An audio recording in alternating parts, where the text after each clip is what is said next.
Hello friends, कैसे हैं आप लोग। हाँ जी बेटे, आज के वीडियो में हम फिनेंशियल इंस्ट्रूमेंट की रिवीजन स्टार्ट करने वाले हैं।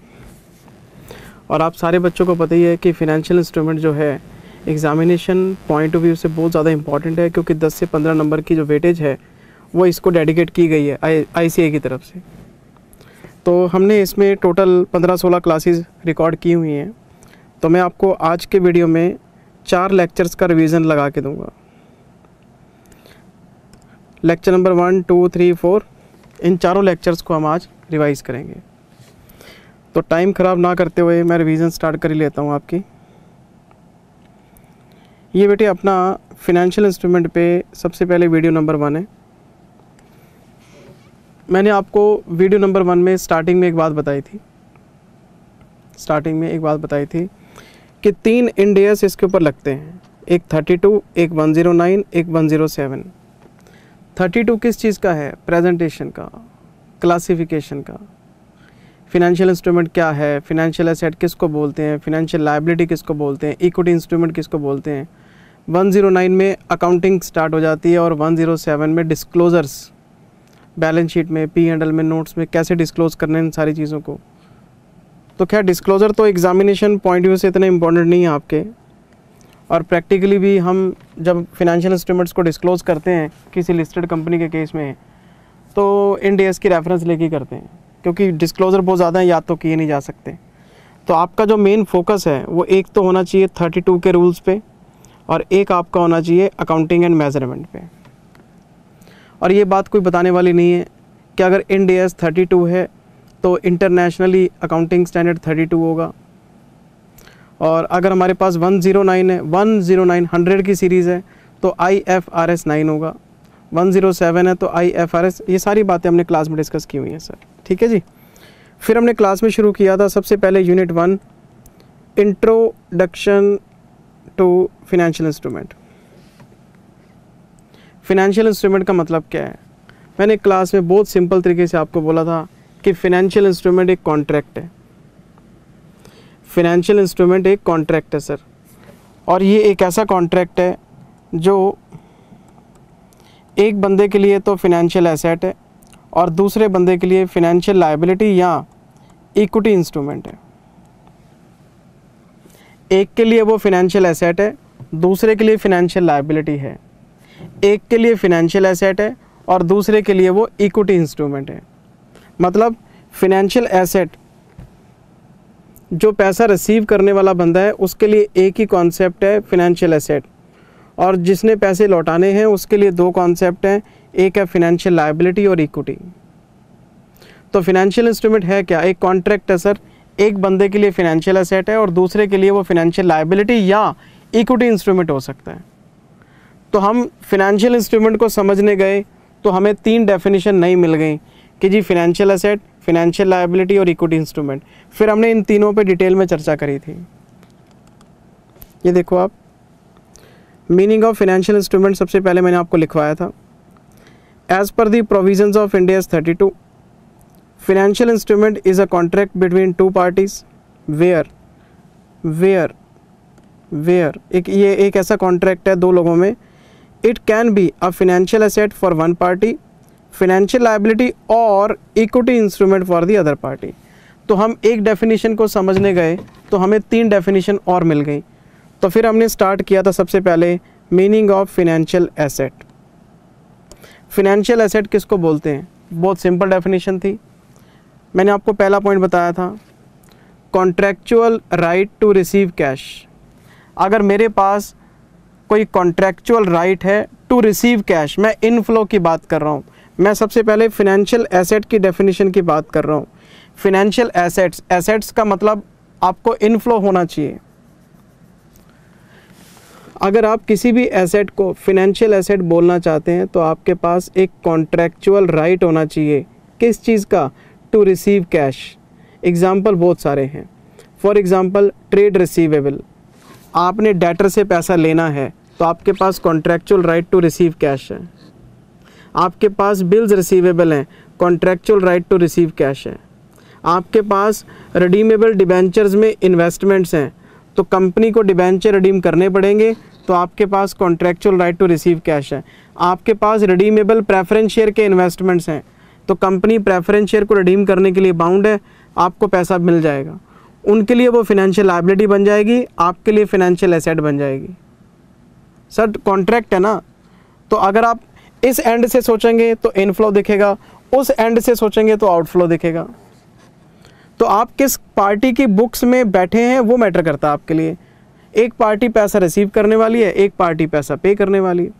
अगर एक कह रहा है जी ट्रेड रिसीवेबल मेरे लिए फिनेंशियल एसेट है, तो दूसरा बोलेगा मेरे लिए ट्रेड पेबल्स फिनेंशियल लायबिलिटी है, क्योंकि एक का contractual right to receive cash है तो दूसरे का contractual obligation to deliver cash है। एक बीआर को बोलेगा जी मेरा फिनेंशियल एसेट है, दूसरा बोलेगा बीपी को मेरा फिनेंशियल लायबिलिटी है। एक बोलेगा रिडीमेबल डिबेंचर मैंने खरीदे हैं तो एसेट है, दूसरा बोलेगा अच्छा हमने पैसा उठाया मार्केट से वापस भी करना टाइम के बाद, लायबिलिटी है। एक बोलेगा रिडीमेबल प्रेफरेंस शेयर कैपिटल में पैसा लगाया है तो एक टाइम के बाद वापस मिल जाएगा, फिनेंशियल एसेट है। दूसरा बोलेगा भैया हमें तो वापस करने पैसे 20 साल के अंदर अंदर प्रेफरेंस शेयर को रिडीम करना, उनके लिए फिनेंशियल लायबिलिटी है। मेरी बात समझ बेटे आप? तो फिनेंशियल एसेट और फिनेंशियल लायबिलिटी का फंडा सिर्फ इतना ही है, पैसा आएगा if a party, if an entity has contractual right to receive cash तो वो फिनेंशियल एसेट है, contractual obligation to deliver cash तो फिनेंशियल लायबिलिटी है। तो सबसे पहला पॉइंट तो यही है कि फिनेंशियल एसेट हम कहते किसको हैं? फिनेंशियल एसेट कॉन्ट्रैक्चुअल राइट को कहते हैं जो आपको इनफ्लो दिलवाएगा फ्यूचर में। तो आपके पास ट्रेड रिसीवेबल हो सकते हैं, बीआर हो सकते हैं, रिडीमेबल डिबेंचर्स में इन्वेस्टमेंट हो सकते हैं, रिडीमेबल प्रेफरेंस शेयर के इन्वेस्टमेंट हो सकते हैं। आपकी बैंक में कोई एफडी पड़ी है, एक टाइम के बाद वो भी पैसा आपको मिल जाएगा। बैंक डिपॉजिट्स की बात कर रहा हूँ, कैश इक्विवेलेंट्स की नहीं। 90 डेज़ वाला कॉन्सेप्ट है तो वो कैश की डेफिनेशन में आता है, उसके ऊपर के डिपॉजिट सारे आपके फिनेंशियल एसेट हैं। पैसा वापस मिलने का राइट होना चाहिए आपके पास। बहुत बढ़िया बात है जी। ये सारी चीज़ मैंने आपको फर्स्ट पॉइंट में बताई थी। अभी मैंने डेफिनेशन कंप्लीट नहीं करी, अभी हमने फिनेंशियल एसेट का पहला फर्स्ट पॉइंट पढ़ा अभी कि फिनेंशियल एसेट कहते किसको हैं। Financial asset means contract to receive cash, trade receivable हो सकते हैं, इन्वेस्टमेंट इन रिडीमेबल डिबेंचर हो सकते हैं, प्रेफरेंस शेयर हो सकते हैं, लोन्स रिसीवेबल हो सकते हैं, डिपॉजिट विद बैंक। ये सारा क्या है? ये contractual right to receive cash है आपका। अच्छा जी, दूसरा, अगर आपके पास कोई contractual right to receive cash नहीं है तो वो सिंपली कैश भी हो सकता है। आपकी जेब में 100 रुपये का नोट है, तो मेरे को एक बच्चे ने पूछा था सर ये जो आपकी जेब में करेंसी है आप इसको फिनेंशियल एसेट कैसे बोल रहे हैं, यहाँ पे कॉन्ट्रैक्ट कहाँ पे है? आपकी जेब में 500 रुपये का नोट है, 2000 रुपये का नोट है, तो ये फिनेंशियल एसेट कैसे हो गया? तो बेटे अगर आप नोट देखें तो उसके ऊपर आरबीआई का एक प्रॉमिस लिखा होता है और उसमें आरबीआई प्रॉमिस कर रहा होता है कि मैं धारक को 100 रुपये देने का वचन देता हूँ, मैं धारक को 2000 रुपये देने का वचन देता हूँ, मैं धारक को 500 रुपये। जिसके पास वो करेंसी है वो उसकी, और वो चलेगी इंडिया में। तो आरबीआई ने एक तरह से जब प्रॉमिस कर दिया आपको तो कॉन्ट्रैक्ट ही तो है आपका, हर कागज़ थोड़ा ना करेंसी है। तो या तो आपके पास कोई contractual right to receive cash होना चाहिए या फिर कैश इटसेल्फ होना चाहिए। और जब हम इटसेल्फ कैश की बात करेंगे तो लिक्विडिटी करेंसी में हो सकती है, आपका कोई बैंक डिपॉजिट हो सकता है, मान लो आपका करंट अकाउंट है, करंट अकाउंट में बैलेंस पड़ा है तो वो भी आपका ही है, या फिर आपके पास कैश इक्विवेलेंट होने चाहिए। कैश इक्विवेलेंट की डेफिनेशन आपको Ind AS 7 cash flow statement में सीखने को मिलती है। तो कैश, बैंक और कैश इक्विवेलेंट अगर ये हैं तो ये भी फिनेंशियल एसेट ही हैं आपके। तो या तो आपके पास कोई कॉन्ट्रैक्चुअल राइट होना चाहिए कैश रिसीव करने का, या फिर कैश इटसेल्फ होना चाहिए आपके पास। ये सब फिनेंशियल एसेट के एग्जाम्पल हैं। तो अगर आप मुझसे पूछें कि जिंदल सर शेड्यूल 3 में जो हम इंड AS वाली बैलेंस शीट बनाते हैं तो क्या उसमें cash and bank and cash equivalents को फिनेंशियल एसेट्स की हेडिंग में दिखाते हैं? बिल्कुल दिखाते हैं। आप बैलेंस शीट का फॉर्मेट चेक कर लो, बिल्कुल दिखाते हैं। जब हम करंट एसेट्स की हेडिंग बनाते हैं बैलेंस शीट में तो सबसे पहले दिखाते हैं इन्वेंट्री, दिखाते हैं ना इन्वेंट्री, फिर शुरू हो जाते हैं फिनेंशियल एसेट। फिनेंशियल एसेट में हम दिखाते हैं ट्रेड रिसीवेबल, ट्रेड रिसीवेबल के बाद दिखाते हैं cash and bank and cash equivalent. वो सारी सीक्वेंस है हमारे पास। तो ट्रेड रिसीवेबल भी फिनेंशियल एसेट की हेडिंग में आते हैं और आपके कैश एंड कैश इक्विवेलेंट भी उसमें उसी हेडिंग में आते हैं। अच्छा जी, contract right to receive cash, फिर आपके पास कैश इन हैंड हो सकता है, बैलेंस विद बैंक्स हो सकते हैं, कैश इक्विवेलेंट्स हो सकते हैं। फिर इक्विटी इंस्ट्रूमेंट्स,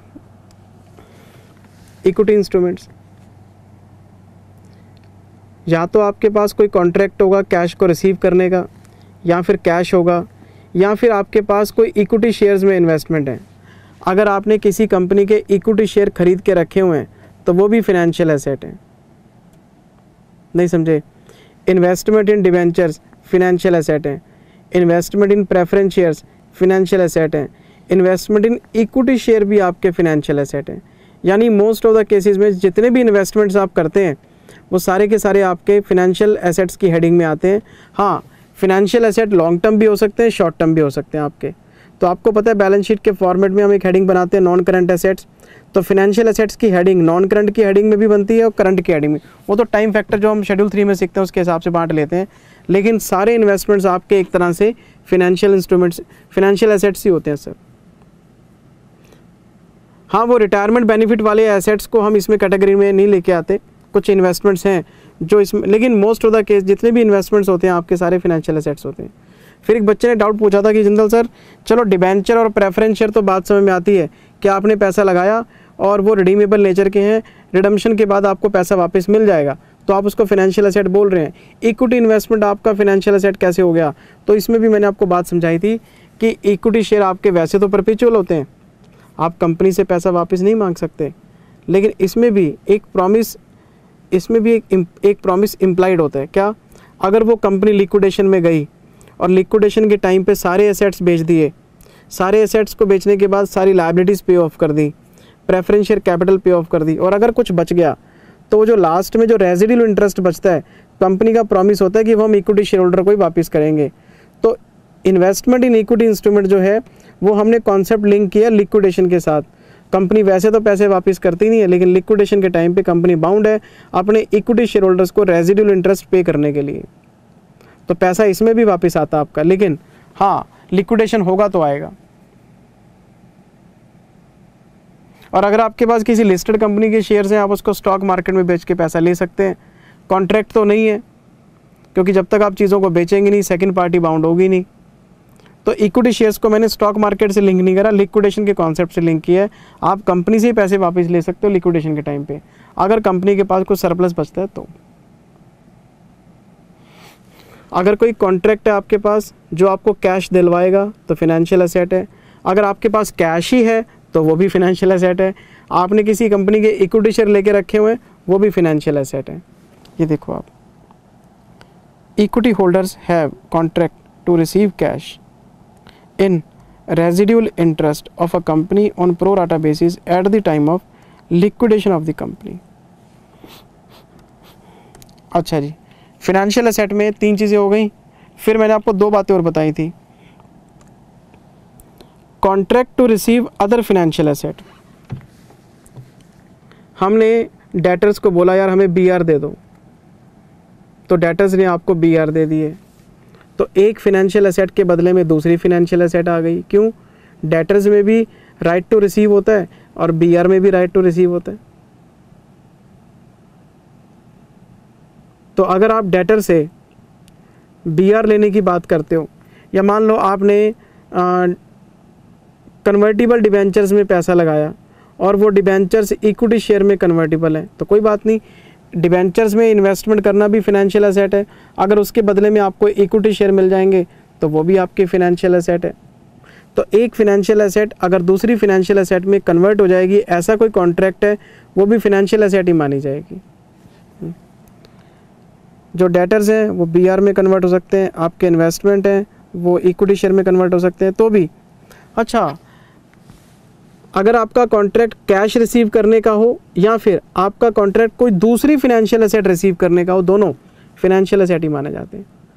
तो आपके पास या तो कैश आ जाए या कोई दूसरा फिनेंशियल एसेट आ जाए।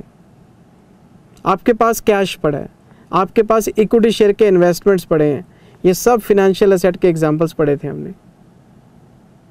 ये सब फिनेंशियल एसेट्स हैं बेटे। और फिर मैंने आपको लास्ट में बताया था contract to exchange financial asset financial liability under favourable situation. आपके पास डेरिवेटिव्स हैं, फ्यूचर कॉन्ट्रैक्ट है, फॉरवर्ड है, ऑप्शंस हैं, और वो बैलेंस शीट डेट को प्रॉफिट में है। अगर हम बैलेंस शीट डेट को डेरिवेटिव्स की वैल्यूएशन करें और आपके डेरिवेटिव्स आपको प्रॉफिट में नज़र आए तो वो फेवरेबल कंडीशन है आपकी, तो वो फिनेंशियल एसेट बुक किया था हमने। जब हम डेरिवेटिव्स की वैल्यूएशन करते हैं बैलेंस शीट डेट को और वो प्रॉफिट शो करते हैं आपको, तो वो एक तरह से फिनेंशियल एसेट बुक करते हैं।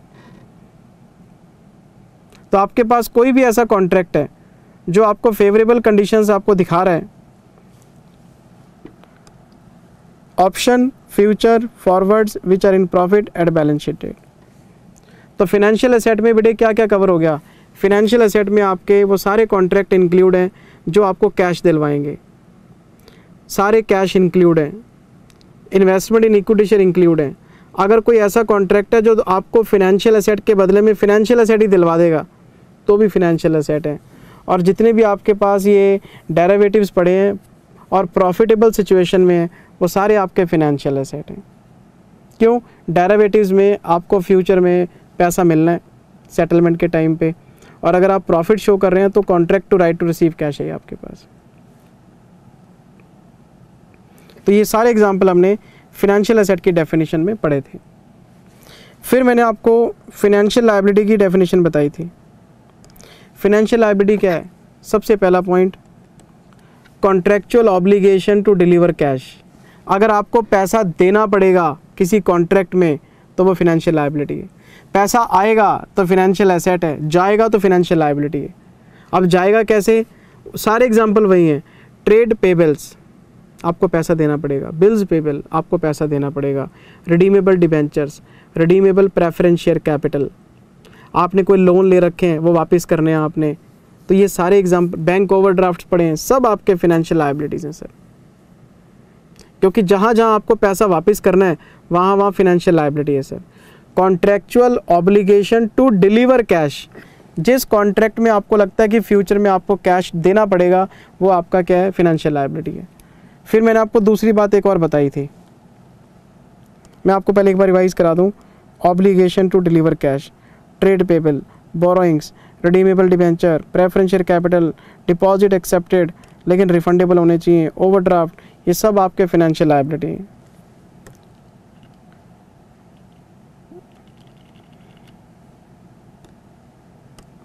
फिर दूसरा, obligation to deliver any other financial asset. अगर आप एक ऐसे ऑब्लिगेशन में हैं जिसमें आपको कैश नहीं देना लेकिन कैश की जगह कोई दूसरा फिनेंशियल एसेट आपको देना पड़ेगा, यानी अगर आपको कैश देना पड़े तो भी फिनेंशियल लायबिलिटी है, कैश की जगह पे कोई दूसरा फिनेंशियल एसेट देना पड़े तो वो भी आपकी फिनेंशियल लायबिलिटी है। एग्जाम्पल, आपके पास क्रेडिटर पैसा लेने आया जिसको हम ट्रेड पेबल बोलते हैं, आपने उसको पेमेंट कैश में करनी है, चेक बना के देना है। आपने बोला यार बैंक में तो बैलेंस है नहीं, ये ले BR पड़ा है, BR ले जा, उसको BR उठा के इंडोर्स कर दिया आपने, तो BR का पैसा आना था, है तो वो भी कैश इक्विवेलेंट ही आपका एक तरह से। तो आपने अपना कोई दूसरा फिनेंशियल एसेट देना था, कैश दे दिया कोई दूसरा एसेट, लेकिन फिनेंशियल एसेट होना चाहिए। आपने क्रेडिटर्स को पेमेंट करनी है, आपने बोला यार उस बंदे से मैंने पैसा लेना है, उससे आप ले लो, हमने डेटर को असाइन कर दिया उसको।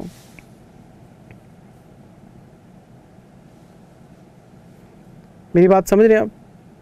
या तो contractual obligation to deliver cash होना चाहिए, या फिर कैश की बजाय कोई दूसरा फिनेंशियल एसेट आप दे रहे हैं, तो ऐसे कॉन्ट्रैक्ट भी आपके फिनेंशियल लायबिलिटी की हेडिंग में ही आते हैं।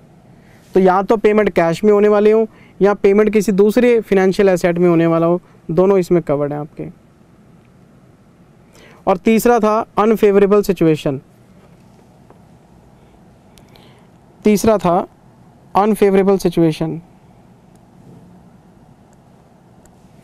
जितने भी डेरिवेटिव्स होते हैं आपके, चाहे वो ऑप्शन है, फ्यूचर है, फॉरवर्ड है, कुछ भी है, अगर वो बैलेंस शीट डेट को लॉस में पड़े हैं तो आपको पता है कि सेटलमेंट डेट को आपको इनको चुकाना पड़ेगा। तो ऑब्लिगेशन टू डिलीवर कैश है इसके अंदर। तो जितने भी डेरिवेटिव्स आपके पास अनफेवरेबल पड़े हैं वो सब आपके फिनेंशियल लायबिलिटी बुक होंगे।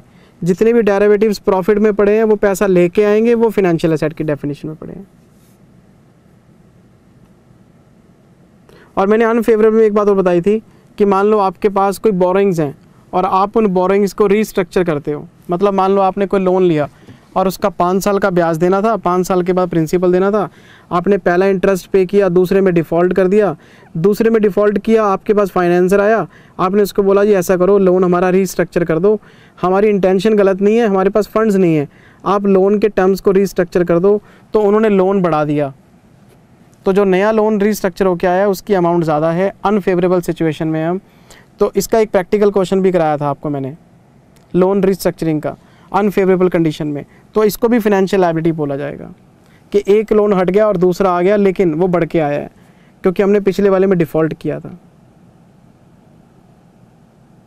तो अगर आपके पास कोई कॉन्ट्रैक्चुअल ऑब्लिगेशन है जिसमें कैश जाएगा या कोई दूसरी फिनेंशियल एसेट जाएगी या आप अनफेवरेबल सिचुएशन में बैठे हैं, ये सब फिनेंशियल लायबिलिटी के एग्जाम्पल थे आपके। और एक और पॉइंट था आपका, और वो था ओन इक्विटी इंस्ट्रूमेंट का।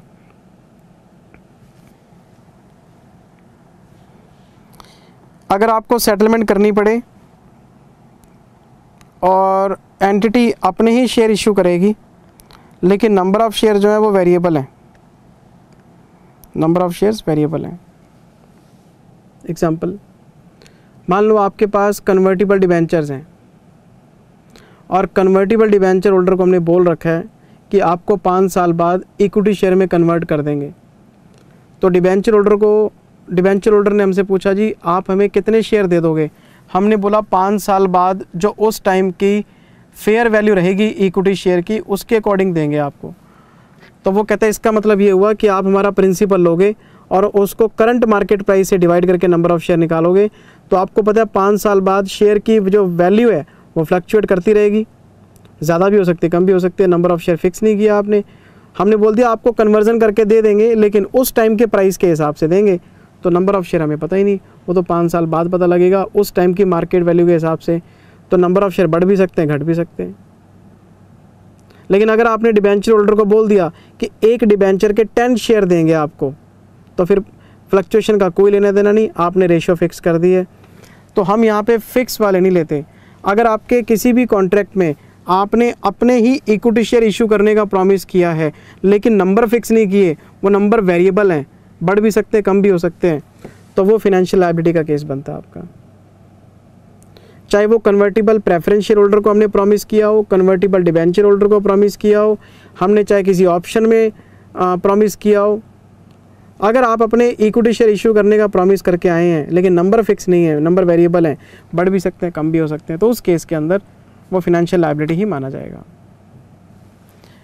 पैसा आएगा फिनेंशियल एसेट, पैसा जाएगा फिनेंशियल लायबिलिटी। सिंपल सा फंडा है इसमें, इनफ्लो आउटफ्लो।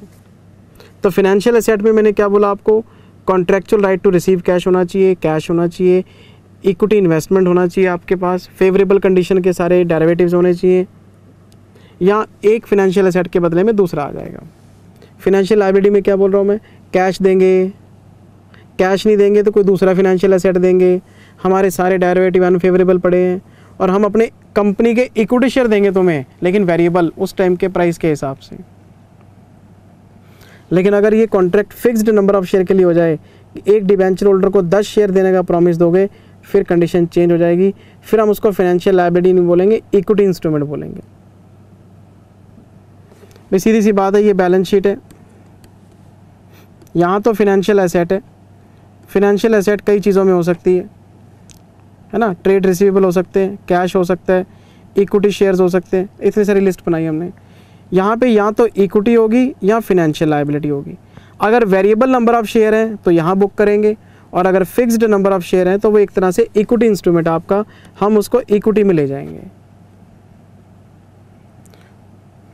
लायबिलिटी साइड में 2 कॉन्सेप्ट हैं, फिनेंशियल लायबिलिटी और इक्विटी, और एसेट साइड में एक ही कॉन्सेप्ट है, फिनेंशियल एसेट। क्यों, इन्वेस्टमेंट इन इक्विटी शेयर आपने फिनेंशियल एसेट में शो करने होते हैं। मान लो मैंने किसी कंपनी के इक्विटी शेयर बाय किए, तो पैसा लगाने वाला तो उसको इन्वेस्टमेंट इन इक्विटी बोलेगा, लेकिन पैसा लेने वाला उसको इक्विटी बोलेगा, फिनेंशियल लायबिलिटी नहीं बोलेगा। मैंने किसी कंपनी के रिडीमेबल प्रेफरेंस शेयर लिए, तो खरीदने वाला तो उसको फिनेंशियल एसेट बोलेगा, इन्वेस्टमेंट इन रिडीमेबल, लेकिन इशू करने वाला फिनेंशियल लायबिलिटी बोलेगा। क्यों? इसमें पैसा वापस करने का कोई राइट नहीं है, इसमें पैसा वापस करने का राइट ऑब्लिगेशन है आपका। तो आपको क्या करना है, दो पार्टीज के बीच में माइंडसेट लेके चलना है कि आप खड़े कहाँ हो। एक ने पैसा लगाया, एक को मिला है। जिसने लगाया वो तो हमेशा ही फिनेंशियल एसेट बोलेगा, जिसको मिला है वो दो हेडिंग्स में दिखाएगा। हो सकता है वो फिनेंशियल लायबिलिटी में दिखाए, हो सकता है इक्विटी में, वो इंस्ट्रूमेंट की नेचर के हिसाब से है। तो ये सारी बातें मैं एक बात और बच्चों को बोलना चाहता हूँ, मैं कोई कॉन्सेप्ट नहीं करा रहा आपको, मैं तो रिवीजन करा रहा हूँ। ये सारी बातें टाइम लगा के डिटेल में आराम से बहुत प्यार से सब समझाई हुई हैं आपको। अच्छा,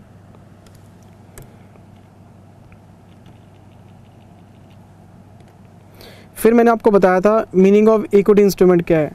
बड़ी सिंपल सी बात है, इक्विटी इंस्ट्रूमेंट हम लायबिलिटी साइड में खड़े हैं।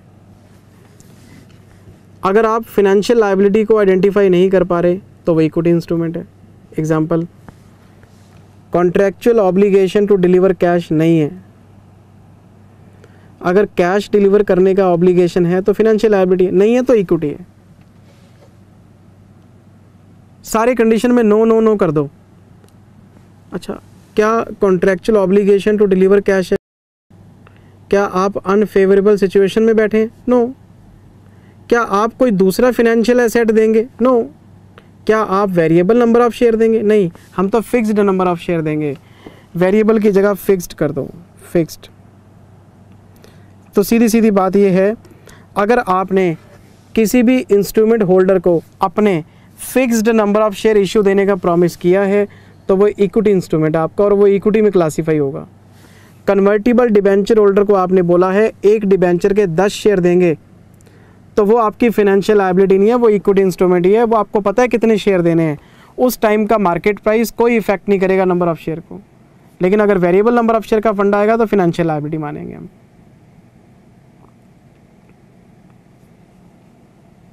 ये सारी बातें हमने क्लास में पढ़ी थी। फिनेंशियल इंस्ट्रूमेंट किसको बोलते हैं? एक के लिए फिनेंशियल एसेट, एक के लिए फिनेंशियल लायबिलिटी या इक्विटी इंस्ट्रूमेंट। फिनेंशियल एसेट वाले के तो आपको पता है पैसा उसको मिलना ही है वापस, उसने लगाया और वापस ले लिया। फिनेंशियल लायबिलिटी वाले को उल्टा होता है, उसने लिया और वापस करना है।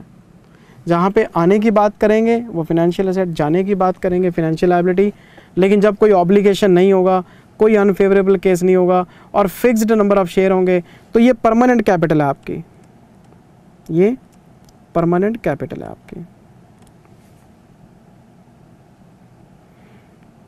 तो जितने भी इंस्ट्रूमेंट्स में आप अपने फिक्स्ड नंबर ऑफ शेयर देने की बात करते हैं तो वो सारे के सारे आपके इक्विटी इंस्ट्रूमेंट है। एक बात मैं आपको और बताना चाहता हूँ, मान लो एक कंपनी ने डिबेंचर इशू किए,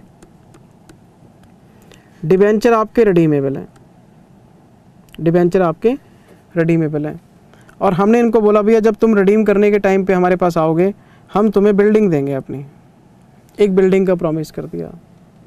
अब मुझे बताओ डिबेंचर होल्डर को जो हमने रिडीम करना है वो कॉन्ट्रैक्ट बताओ, क्या ये contractual obligation to deliver cash है?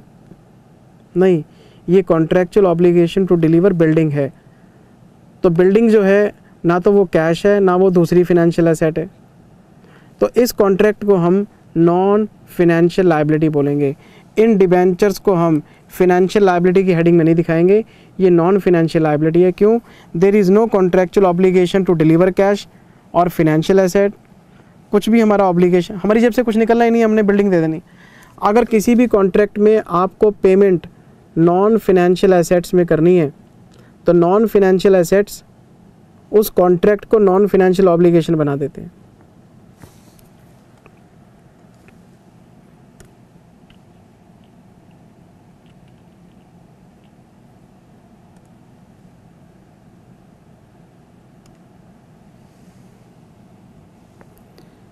Payment of liability by transfer of non-financial assets shall not be considered under this category. If payment of payables, debenture, preference share is to be made by transferring building, these payables are not financial liability. इस पे question भी कराया हुआ है। अच्छा जी, ये हमारा lecture number 1 complete हो गया। और पहले लेक्चर के अंदर हमने सिर्फ 3 चीज़ें करी, फिनेंशियल एसेट का मीनिंग, फिनेंशियल लायबिलिटी का मीनिंग और इक्विटी का। पूरा लेक्चर इसी चीज़ के ऊपर लगा दिया सिर्फ डेफिनेशंस पे, जिसको मैंने 15 मिनट में समेट दिया, वो हमने पूरा लेक्चर लगाया हुआ है एक। मैं ये मान के चल रहा हूँ कि बच्चे ने क्लासेस अटेंड की हुई हैं, उसको सारे फंडे आते हैं। मैं तो रिवाइज़ करा रहा हूँ सर, मेरा ये स्टाइल नहीं है पढ़ाने का, है ना, टक टक टक टक टक टक टक ना, मैं तो रिवाइज़ करा रहा हूँ सर आपको। फिर हम दूसरे केस में, दूसरे वीडियो में आ गए थे, और दूसरे वीडियो में हमने डिस्कशन स्टार्ट किया था पुटेबल इंस्ट्रूमेंट पे। पुटेबल इंस्ट्रूमेंट क्या होता है? पुटेबल इंस्ट्रूमेंट एक ऐसा इंस्ट्रूमेंट है जो कभी भी कंपनी को वापस किया जा सकता है। पुटेबल इंस्ट्रूमेंट होल्डर, बेटे पुटेबल इंस्ट्रूमेंट एक ऐसा इंस्ट्रूमेंट है जिसका होल्डर कभी भी कंपनी के पास आके उसको थ्रो बैक कर सकता है कि ये लो पकड़ो पैसे दो, और कंपनी मना नहीं कर सकती। ये एनी टाइम रिडीम किया जा सकता है। तो पुटेबल इंस्ट्रूमेंट अगर कभी भी कंपनी को वापस किया जा सकता है और उसके बदले में पैसे लिए जा सकते हैं, तो इसको 100% हम फिनेंशियल लायबिलिटी मानते हैं। और पुटेबल इंस्ट्रूमेंट में कोई डिस्कशन नहीं है, सिंपली फिनेंशियल लायबिलिटी। लेकिन इसमें एक्सेप्शन थी एक, और वो एक्सेप्शन ये है कि अगर 4 फीचर आपको मिल जाएं, अगर किसी भी पुटेबल इंस्ट्रूमेंट में 4 फीचर मिल जाएं, तो वो पुटेबल इंस्ट्रूमेंट फिनेंशियल लायबिलिटी की जगह इक्विटी इंस्ट्रूमेंट ट्रीट किया जाएगा और उसको इक्विटी में डिस्क्लोज करेंगे। आमतौर पे पुटेबल इंस्ट्रूमेंट को फिनेंशियल लायबिलिटी ही माना जाता है, लेकिन कुछ ऐसे केसेस हैं जहाँ पे 4 फीचर, मतलब चारों कंडीशन आप पूरी कर दो, तो हम इसको इक्विटी इंस्ट्रूमेंट में दिखाने के लिए तैयार हैं। तो इक्विटी इंस्ट्रूमेंट में आने के लिए इसको इक्विटी के फीचर शो करने पड़ेंगे अपने। पहला एग्जांपल, इसमें जो फीचर मैंने आपको बताए थे वो 4 फीचर थे। First, pro rata. अगर किसी पुटेबल इंस्ट्रूमेंट में ये लिख दिया जाए कि लिक्विडेशन के टाइम पे जो रेजिडुअल इंटरेस्ट होगा वो इक्विटी शेयर होल्डर में उनकी फेस वैल्यू के हिसाब से बांटा जाएगा, तो जो पुटेबल इंस्ट्रूमेंट होल्डर है इनको भी इक्विटी शेयर होल्डर के साथ प्रोराटा के हिसाब से लास्ट में पेमेंट करेंगे। वो होता नहीं, रेजिडुअल इंटरेस्ट हमारे पास इतना बच गया, उसको नंबर ऑफ शेयर से डिवाइड किया, पर शेयर इतने आते हैं जी, और जिसके पास जितने शेयर हैं वापस कर दो। अगर कोई पुटेबल इंस्ट्रूमेंट अपना पैसा लिक्विडेशन के टाइम पे प्रोराटा के हिसाब से लेने के लिए तैयार है, मतलब इक्विटी शेयर होल्डर की तरह पैसा लेने के लिए तैयार है, तो हम ये मान लेंगे कि ये प्रोराटा के हिसाब से पैसे लेगा, ये थ्रो बैक नहीं करेगा, ये वेट करेगा लिक्विडेशन की। तो फिर तो इक्विटी वाला फीचर हो गया ना। Number 2, identical features. Identical feature क्या है? वोट करने का राइट है इसके पास। इसके पास सारे वो फीचर हैं जो एक इक्विटी शेयर होल्डर के पास होते हैं। इक्विटी शेयर होल्डर के पास वोटिंग पावर है, इसके पास भी है, तो फिर इक्विटी शेयर ही हो गया ये तो। तीसरा, प्रायोरिटी। पेमेंट में प्रायोरिटी नहीं मिलेगी, हमारा इसके साथ कोई दूसरा कॉन्ट्रैक्ट है ही नहीं, हमारा कोई कॉन्ट्रैक्ट नहीं है दूसरा इसके साथ, और ये किसी भी तरीके से अपना पैसा प्रायोरिटी में नहीं ले सकता। ये इक्विटी शेयर होल्डर के साथ वेट करेगा, पैसा डूब भी सकता है इसका, पैसा कम भी मिल सकता है इसको। तो अगर ये इक्विटी शेयर होल्डर की तरह बिहेव करेगा तो सर फिर तो पुटेबल इंस्ट्रूमेंट को इक्विटी मानेंगे हम। तो ये प्रैक्टिकल क्वेश्चन में लिखा होगा सब कुछ कि ये प्रोराटा लेने को तैयार है,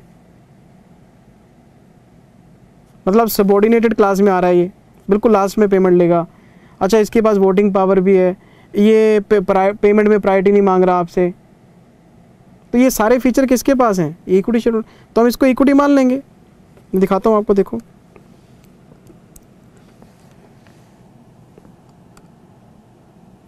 आमतौर पे क्या होता है फिनेंशियल लायबिलिटी, और एक्सेप्शन में क्या मान रहे हैं? इक्विटी इंस्ट्रूमेंट में। आपको चेक कराता हूँ, ठहरो, ये लो जी, वैसे तो ये फिनेंशियल लायबिलिटी होता है, ठीक है जी। फिर एक्सेप्शन में आ गए हम। It may be possible that classification of puttable instrument is required to be made under equity instruments instead of treating it as financial liability. कितने फीचर हैं? 4 फीचर हैं। ये 4 फीचर हैं हमारे पास। कौन कौन से 4 फीचर हैं?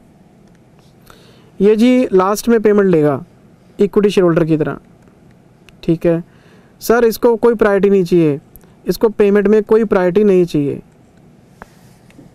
अच्छा, फिर इसके पास बिल्कुल आइडेंटिकल फीचर हैं। कौन से आइडेंटिकल? ऑर्डिनरी शेयर की तरह, वोटिंग पावर हो गया, डिविडेंड हो गया, कुछ नहीं मांग रहा बेचारा आपसे, ना डिविडेंड का राइट मांग रहा है, ना प्रायोरिटी मांग रहा है। वो कहता है चलो वोटिंग पावर तो दे दो। तो बिल्कुल ये इक्विटी शेयर होल्डर की तरह ही आपका बिहेव कर रहा है। कॉन्ट्रेक्चुअल ऑब्लिगेशन, कोई ऑब्लिगेशन नहीं है। There should not be any promise with puttable holders regarding payment other than pro rata. अगर आपका कोई प्रॉमिस नहीं है इसके साथ पैसा वापस करने का एक्सेप्ट प्रोराटा, तो ये जितने भी फीचर मैं आपको बता रहा हूँ ये सारे इक्विटी की तरह बिहेव कर रहे हैं ये, तो इसको हम इक्विटी में डाल देंगे।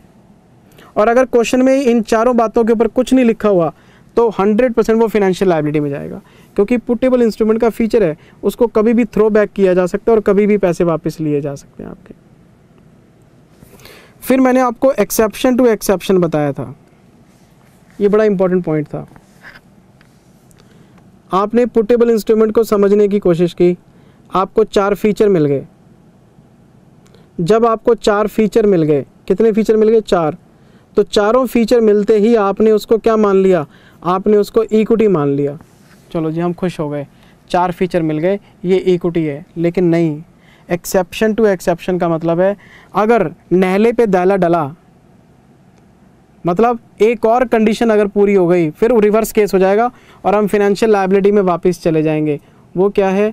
आपका पुटेबल इंस्ट्रूमेंट होल्डर के साथ कोई भी दूसरा कॉन्ट्रैक्ट नहीं होना चाहिए।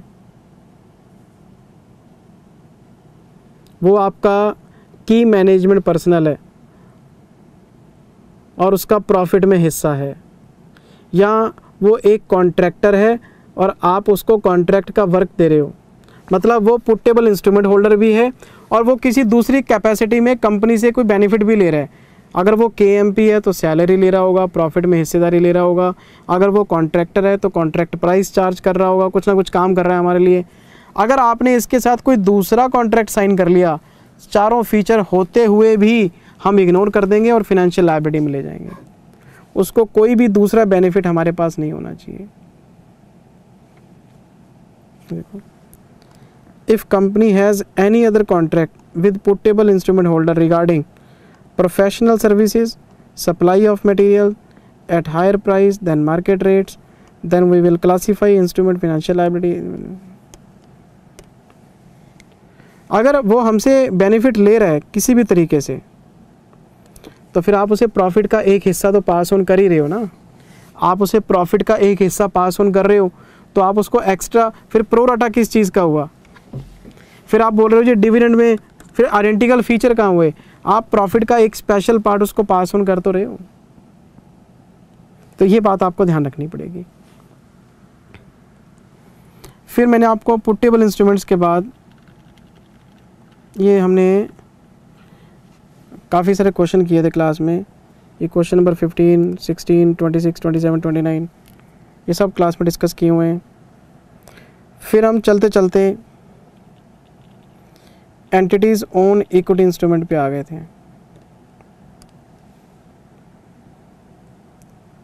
हमने इसमें डिटेल में एक कॉन्सेप्ट किया था, ओन इंस्ट्रूमेंट्स पे हमने डिटेल में एक डिस्कशन किया था। एक था फिक्स्ड टू फिक्स्ड टेस्ट और एक था हमारा वेरिएबल टेस्ट। एक चीज़ सारे बच्चों को पता है कि अगर कंपनी ने अपने इक्विटी शेयर इशू करने का प्रॉमिस किया है और वो number of equity share variable हैं तो फिनेंशियल लायबिलिटी में आते हैं, और अगर वो नंबर ऑफ़ शेयर फिक्स्ड हैं तो वो इक्विटी में चले जाते हैं। तो वो वेरिएबल और फिक्स्ड का जो फंडा है वो हमने दोबारा से डिटेल में डिस्कस किया था कि कैसे पता लगता है कि ये वेरिएबल है कि फ़िक्स है। तो हमने बोला था फिक्स्ड टू फिक्स्ड, अगर फिक्स्ड टू फिक्स्ड है तो ये इक्विटी है और अगर ये फंडा है तो ये वेरिएबल है और हम इसको फिनेंशियल लायबिलिटी मानेंगे। तो कैसे पता लगा था? फिक्स्ड टू फिक्स्ड का मतलब होता है पेबल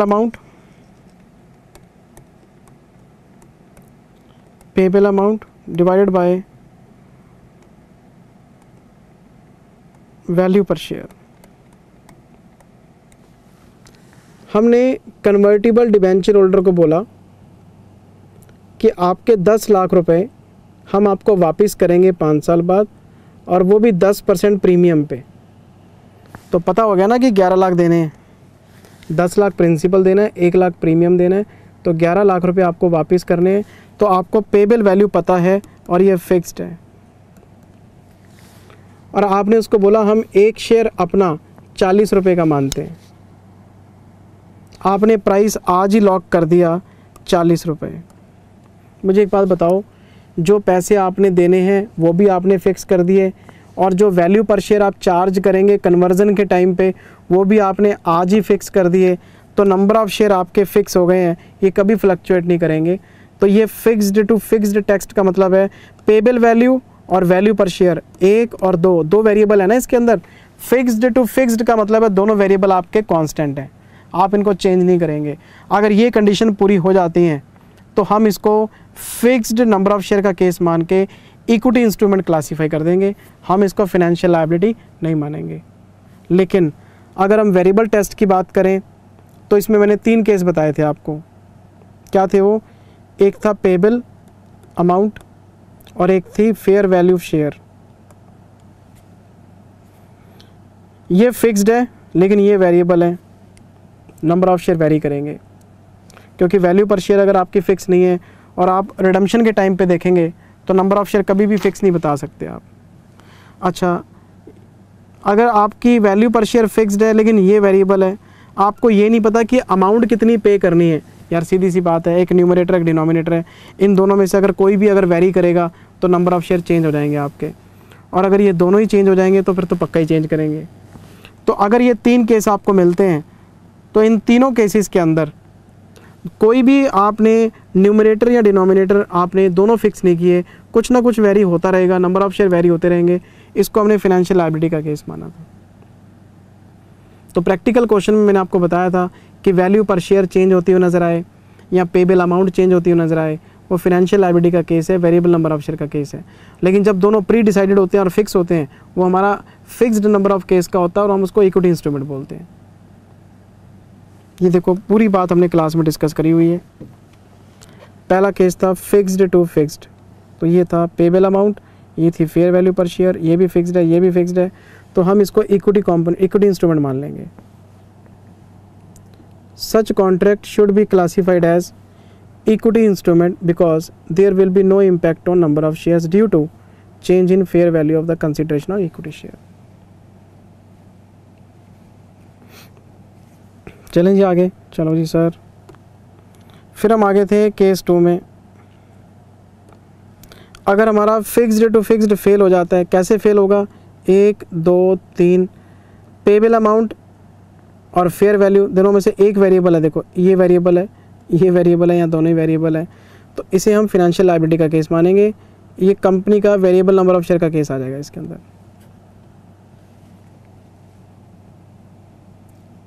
ठीक है जी। फिर मैंने आपको एक्सेप्शन बताया था अबव रूल का कि अगर नंबर ऑफ शेयर वेरी हो रहे हैं टाइम फैक्टर की वजह से, ये तो आपको क्वेश्चन देख के पता लगेगा। ये जो क्वेश्चन हमने किए हुए हैं ना 17, 18, 19, 20, 21, 22, 23, 24, 25, ये फिक्स्ड और वेरिएबल पे किए हुए हैं। अगर नंबर ऑफ शेयर वेरी हो रहे हैं सिर्फ टाइम फैक्टर की वजह से, मतलब फेयर वैल्यू चेंज करने का हमारा कोई इरादा नहीं है, पेबल वैल्यू चेंज करने का हमारा कोई इरादा नहीं है, लेकिन टाइम की वजह से अगर आप पहले साल कन्वर्जन करा लोगे तो इतने शेयर देंगे, दूसरे साल कन्वर्जन कराओगे तो इतने केस देंगे, तीसरे साल कन्वर्जन कराओगे, अगर कोई टाइम फैक्टर की वजह से चेंजेस आ रहे हैं तो फिर हमने उसको फाइनेंशियल लायबिलिटी की कैटेगरी से बाहर कर दिया था। हमने बोला था इसको वेरिएबल का केस नहीं मानेंगे हम। इसके लिए आपको क्वेश्चन साथ में रीड करने ही पड़ेंगे बेटे, ये सब क्वेश्चंस की नंबरिंग लिखी हुई है। तो शायद वो 30th क्वेश्चन था हमारा जो टाइम वैल्यू वाली मैं बात कर रहा हूँ, इसको देख लेना प्लीज़। 2 वीडियोस ख़त्म कर लिया हमने, तो पार्ट 3 पे आ गए हम। मैंने फर्स्ट वीडियो में सिर्फ डेफिनेशन बताए थे आपको। फाइनेंशियल इंस्ट्रूमेंट क्या है, एक के लिए फाइनेंशियल एसेट, दूसरे के लिए फाइनेंशियल लायबिलिटी या इक्विटी इंस्ट्रूमेंट। पैसा आने की बात कर रहे हैं, फेवरेबल की बात कर रहे हैं, तो सब आपका फाइनेंशियल एसेट है। जाने की बात कर रहे हैं, अनफेवरेबल की बात कर रहे हैं, वेरिएबल नंबर ऑफ शेयर की बात कर रहे हैं, तो वो क्या है? फिनेंशियल लायबिलिटी है। फिक्स्ड नंबर ऑफ शेयर की बात कर रहे हैं तो इक्विटी इंस्ट्रूमेंट है। पुटेबल इंस्ट्रूमेंट क्या है? फिनेंशियल लायबिलिटी है, लेकिन अगर वो इक्विटी की तरह बिहेव करेगा तो इक्विटी इंस्ट्रूमेंट है। लेकिन अगर आप उसके साथ कोई और कॉन्ट्रैक्ट जिसमें उसको कुछ एक्स्ट्रा प्रॉफिट पास ऑन करने की बात करोगे आप, फिर ये फिनेंशियल लायबिलिटी की कैटेगरी में आ जाएगा। पेबल अमाउंट फिक्स है, वैल्यू पर शेयर फिक्स है, तो आपका इक्विटी का केस है। वेरी करेगा तो फिनेंशियल लायबिलिटी का केस है। और अगर टाइम फैक्टर की वजह से अगर नंबर ऑफ शेयर वेरी होते हैं तो आपका इक्विटी का केस ही रहेगा, वो फिनेंशियल लायबिलिटी का केस नहीं बनेगा। ये नंबर ऑफ क्वेश्चंस की सीक्वेंस दी हुई है हमने। फिर हम पार्ट नंबर 3 में आ गए। मैंने आपको फिर अभी कुछ नहीं चल रहा, अभी कुछ किया ही नहीं, डेफिनेशन ही चल रही है सब आपकी। अगर बच्चे को इतना टाइम लगा के डेफिनेशन समझाई हुई हैं और फिर भी बच्चा कहता है जी डेफिनेशन समझ में नहीं आई, तो फिर इसका मतलब पढ़ने में ही कमी है। भैया देखो, मैंने तो अपनी तरफ से पूरी मेहनत कर रखी है आपके लिए। जब कोई स्टूडेंट टेलीग्राम के ऊपर कोई रिव्यू डालता है ना, मान लो बच्चे डिस्कशन करने, और यार जिंदल सर ने ये नहीं करा, जिंदल सर, मेरी सेहत पे ढेला असर नहीं होता, क्योंकि मुझे पता है इस बच्चे ने स्किप या फॉरवर्ड किया हुआ है। या फिर बच्चे ने मान लो क्लास खरीदी है 2019 में और उसको पेपर देने हैं 2021 में, और उस बच्चे ने टेलीग्राम को फॉलो किया नहीं, टाइम टू टाइम अपडेट आते रहते हैं, उसने मैसेज देखा ही नहीं। 2 साल में इतने सारे अपडेट इकट्ठे हो गए और वो एग्ज़ाम से 1 महीना पहले मुझे मैसेज करता है, सर बताना ज़रा मेरे लिए कौन से अमेंडमेंट्स रेलिवेंट हैं, बेटे बताओ मैं कहाँ गलत हूँ। और वो बच्चा अगर वो कुछ बच्चों को साथ मिला के उल्टी सीधी बातें करते हैं, मेरी सेहत पे कोई असर नहीं है, क्योंकि मैं अपने आप में बिल्कुल क्लीन हूँ, मुझे पता है इस बात का।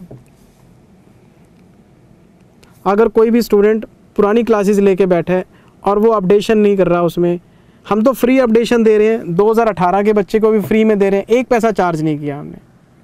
मैंने अपनी टीम को सख्त हिदायत दी हुई है कि बच्चे को अमेंडमेंट्स और अपडेट फ्री में देने हैं, 1 पैसा नहीं लेना आपने। लेकिन अब जो न्यू हम अभी बुकिंग ले रहे हैं, हमने इंस्ट्रक्शन डाल दी है 1 साल के बाद आपको पेमेंट करनी पड़ेगी। वो पेमेंट इसलिए करवा रहा हूँ ताकि बच्चा जागरूक हो जाए कि फ्री में नहीं है तो वो लापरवाह नहीं रहेगा। जब पैसे लगेंगे तो उसको पता है कि मैंने पैसे दिए, मेरे को पढ़ना है। मुझे तो ऐसे लगता है सर, मेरी बात समझ रहे बेटे आप? ये देखो आपके सामने है, सारे हैंड रिटन नोट्स आपके सामने। मैंने कोई ये सब क्लास में कराए हुए हैं, सब चीज़ें एक एक पॉइंट बड़े प्यार से, एक एक पॉइंट बड़े प्यार से हेडिंग बना बना के कराया हुआ है। सर इन्हीं क्लासेस में से रैंक होल्डर निकलते हैं और इन्हीं क्लासेस में से बच्चे फेल होते हैं। मैं उसमें क्या कर सकता हूँ मुझे बताओ? ये तो बच्चे की अपनी काबिलियत है, वो कितना सीखता है, कितना समझता है बात को।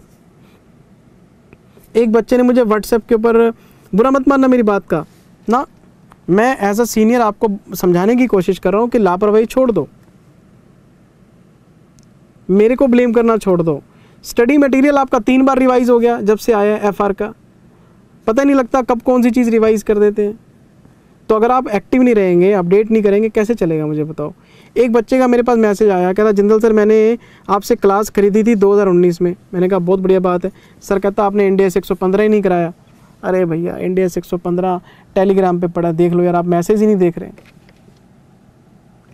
पेपर आपके अभी मई में है या नवंबर में, 1 महीना पहले आप मेरे से पूछ रहे हो अच्छा जी बताना है अमेंडमेंट्स क्या क्या हैं। सर कैसे चलेगा बताओ मुझे, आप कैसे चलेगा बेटे बताओ?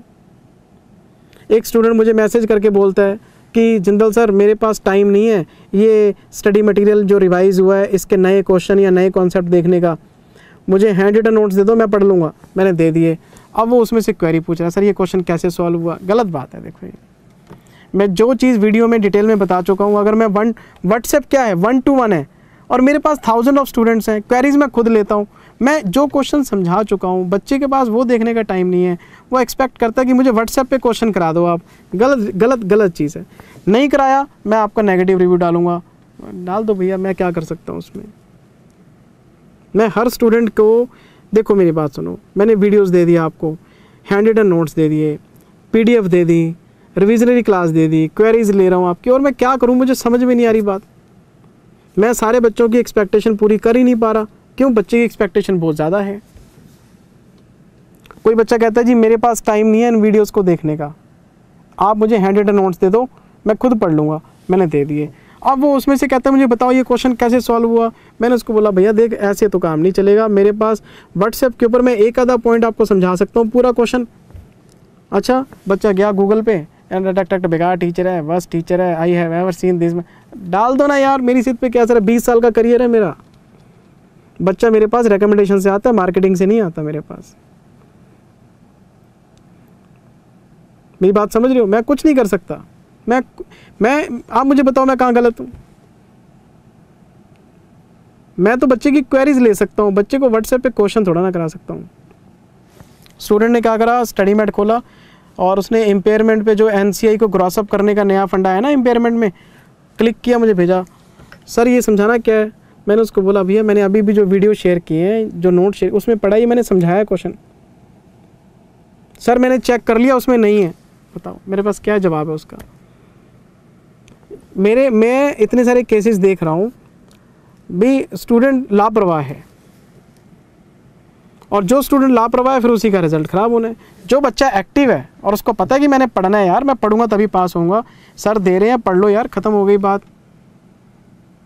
मैं देखता रहता हूँ, मेरे पास इतने सारे केस है, मैं डिस्कस करना चाहूँ आप हिल जाओगे कि सर वाकई में आपके पास इतने सारे केसेस आते हैं क्या?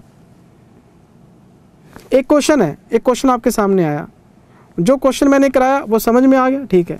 अब उसके 5 केस बना दिए, सर ऐसा होगा तो क्या होगा, ऐसा होगा तो क्या होगा, ऐसा होगा तो। मैं उस बच्चे को बोला अगर ऐसा होना होता ना, मैं क्लास में खुद एग्जाम्पल क्रिएट करके कराता, आपको पेपर में नहीं आएगा। आप अपनी एनर्जी को वेस्ट कर रहे हो। कम टाइम में ज़्यादा आउटपुट कैसे आएगा? जो आपको करवाया गया ना, कर लो, एग्जाम्शन आ जाएगी आपकी। मैं बच्चों को कहता हूँ ये बात कि अगर रिजल्ट आपका नेगेटिव आ गया, आप कम दुखी हैं, मैं ज़्यादा दुखी हूँ। जब बच्चा फेल होता है मैं बहुत परेशान हो जाता हूँ, यार क्यों यार, ऐसा क्यों हो गया यार, 60 नंबर कितनी बड़ी बात थी यार। लेकिन एक क्वेश्चन अपने आप से ज़रूर करना कि अगर मैं थोड़ा सा और पढ़ लेता तो मैं पास हो जाता। अगर ये आपके दिमाग में आ रहा है ना बेटे, इसका मतलब आपने 100% अपना दिया नहीं, आप मजाक में ले गए। और अगर आपने 100% अपना दिया नहीं तो इसका मतलब आप रिस्पॉन्सिबल हैं आपके नेगेटिव रिजल्ट के लिए। क्यों? बच्चों ने तो इन्हीं क्लासेस और इन्हीं मटेरियल से पढ़ के रैंक लिए, वो तो थैंक यू करते नहीं थकते। और एक तरफ जो बच्चा फेल हुआ वो कहता है आपने फेल करा दिया, तो मैं तो फिर न्यूट्रल हो गया ना, ना मुझे रैंक का क्रेडिट चाहिए, ना मुझे जो है वो फेलियर की रिस्पॉन्सिबिलिटी चाहिए। भैया आप जो बच्चा जितना फ़ायदा उठा सकता है उठा लो, पेपरों का टाइम है, पढ़ लो। एक बच्चे ने बड़ा प्यारा मैसेज भेजा मुझे, सर आपने फिनेंशियल इंस्ट्रूमेंट की रिवीजन नहीं कराई, मैं तो फेल हो जाऊंगा। है यार, तूने क्लास की है, 15 लेक्चर तूने अटेंड किए हैं, तेरे को कुछ भी नहीं आता, बिना रिवीजन के तू फेल हो जाएगा। तो रिवीजन तो तुम्हारी रिस्पॉन्सिबिलिटी है, तो मैं करा रहा हूँ। फाइनल के बच्चे को मैं रिवीजन करा रहा हूँ, ये तो मुझे लगता है मैं 10वीं क्लास की तरह पढ़ा रहा हूँ आपको। क्यों? ट्रेंड ही ऐसा है एजुकेशन का आजकल। बच्चा कहता है पहले डिटेल में पढ़ाओ, पढ़ा दिया जी, क्वेरी लो, ले लीजिए, अब सारा सिलेबस रिवाइज कराओ। मेरी बात समझ रहे हैं? मेरी बातों को बुरा मत मानना। मैं तो देखो तो 1-2 साल और पढ़ा लूँगा। मैंने तो 2020 में रिटायरमेंट लेना था, तो अभी मेरे पास इतने बच्चे पाइपलाइन में हैं, मैं रिटायरमेंट ले नहीं सकता। मैं प्लान कर रहा हूँ 1-2 साल और पढ़ा लूँगा। लेकिन मैं जाऊँगा, कोई नया टीचर आ जाएगा इंडस्ट्री में पढ़ाने के लिए, कोई दिक्कत नहीं है। लेकिन मैं बच्चों के लिए सोचता हूँ, आप प्लीज़ मेहनत करें। जो बच्चा डेडिकेशन से मेहनत करता है उसको रिज़ल्ट लाइफ में मिलना ही मिलना है। ये पैसा वैसा कमाना, सीए बनना कोई बड़ी बात नहीं है, अगर आप डेडिकेशन विल पावर से चलते हैं तो। ये कोर्स हमारे लिए डिज़ाइन किया गया है और हम कोई ऐसा काम नहीं कर रहे जो पहले किसी ने नहीं किया है ना। तो प्लीज़ मन लगा के पढ़ें। मैं बार मैं अपने आप को भी ये कहता हूँ, अगर मैं किसी कंस्ट्रक्शन की डील में, प्रॉपर्टी की डील में मार खा जाता हूँ ना, कई बार लग जाते हैं पैसे, तो मैं अपने आप को दोषी समझता हूँ, यार तूने लापरवाही करी, तूने मार्केट रिसर्च नहीं करी, नुकसान हो गया तेरे को। मैं ये नहीं कहता कि डीलर ने नुकसान करा दिया या सामने वाला लूट के ले गया मेरे को, ना ना ना ना ना, मेरी कमी है, मैंने ढंग से अपना होमवर्क नहीं किया, तभी इस डील में मार खा गया मैं। तो सीखने को मिलता है सर, आज भी सीख रहा हूँ लाइफ में, ठीक। और हम आगे वीडियो नंबर 3 में, मेरी किसी भी बात का प्लीज़ बुरा मत मानना।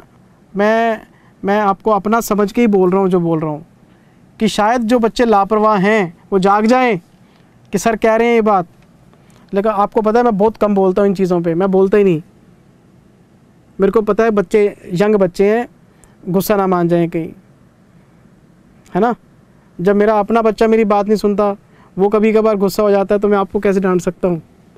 मैं तो as a friend, as a mentor आपको बोल रहा हूँ कि प्लीज़ लापरवाही छोड़ दें, अपना 100% दें, जो आपको आपका पोटेंशियल है वो दें। सीए तो बन ही जाना है यार, सीए बनना कोई मुश्किल काम थोड़ा ना है। हम नहीं बने, हमारे जैसे नालायक बंदे सीए बन गए, एवरेज स्टूडेंट। आप तो बहुत हमसे बहुत ज़्यादा बेटर हैं, बहुत ज़्यादा बेटर हैं आप। Concept number 7, preference shares. Definition चलते चलते फिर हम कुछ आइटम्स के लिए स्पेसिफिकली हमने डिस्कशन किया था। प्रेफरेंस शेयर कैपिटल की बात की थी कि प्रेफरेंस शेयर कैपिटल का क्या ट्रीटमेंट किया जाए। तो प्रेफरेंस शेयर कैपिटल को हमने 2 हेडिंग्स में बांटा था, इरिडीमेबल, रिडीमेबल। इंडिया में irredeemable preference share capital issue करने का कल्चर नहीं है, लेकिन आपको ये भी पता है कि हमारे जो इंड एएस हैं वो IFRS से इंस्पायर्ड हैं। तो इंटरनेशनल मार्केट में है ये कॉन्सेप्ट, इंडिया में नहीं है, कोई बात नहीं, आ जाएगा फ्यूचर में। अगर तो इरिडीमेबल प्रेफरेंस शेयर कैपिटल है, तो इरिडीमेबल प्रेफरेंस शेयर कैपिटल को अगर आप सोचें तो पैसा वापस करना ही नहीं है, फिर तो इक्विटी वाला फीचर हो गया। पैसा कभी वापस करना ही नहीं है, तो फिर तो ये इक्विटी इंस्ट्रूमेंट है। लेकिन अगर हम रिडीमेबल प्रेफरेंस शेयर कैपिटल की बात करें तो इसमें 3-4 केस बताए थे मैंने आपको। अगर आपको रिडीम करना है एक स्पेसिफाइड पीरियड के बाद, तो फिनेंशियल लायबिलिटी है। आपने प्रेफरेंस शेयर इशू किए, 5 साल बाद रिडीम करने हैं, तो फिनेंशियल लायबिलिटी, पैसा वापस करना ही है आपने। लेकिन अगर आपने रिडीम करने हैं होल्डर के ऑप्शन पे, होल्डर के ऑप्शन मतलब जिसके पास हैं, वो जब ऑप्शन एक्सरसाइज करेगा आपको पैसे देने पड़ेंगे, तो भी फिनेंशियल लायबिलिटी है। सामने वाले के हिसाब से डिस्को डांस करेंगे आप, पुटेबल इंस्ट्रूमेंट की तरह हो गया ना ये, तो वो थ्रो बैक करेगा, आपको पैसे वापस देने पड़ेंगे। लेकिन तीसरा केस था, अगर रिडीमेबल है इश्यूअर की ऑप्शन पे, ये बड़ा ज़बरदस्त केस था इश्यूअर वाला। जिस कंपनी ने प्रेफरेंस शेयर इशू किए हैं, अगर उसकी मर्ज़ी है रिडीम करेंगे कि नहीं करेंगे, तो फिर 2 केस बनते हैं। इश्यूअर से पूछो कि आपकी क्या इंटेंशन है, आप पैसा वापस दोगे, तो इश्यूअर बता देगा सीए को, हाँ जी देंगे, फिनेंशियल लायबिलिटी में डाल दो, नहीं देंगे इक्विटी में डाल दो।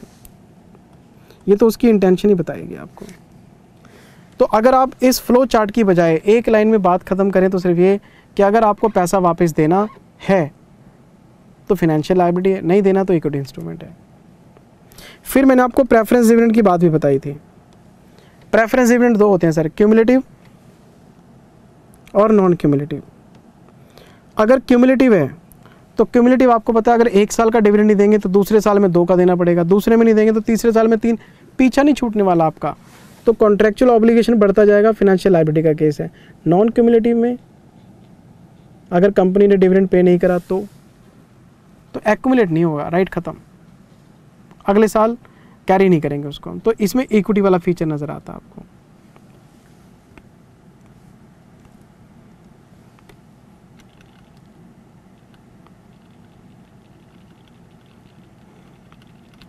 अच्छा, फिर मैंने एक नोट भी लिखवाया था आपको इसमें। क्या नोट था? कभी कभार preference share capital compound financial instrument नज़र आता है आपको।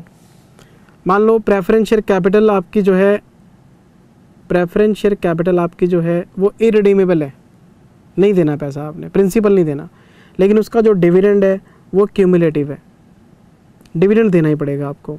तो इसमें हाइब्रिड ऑप्शन हो गया, हाइब्रिड केस हो गया ये।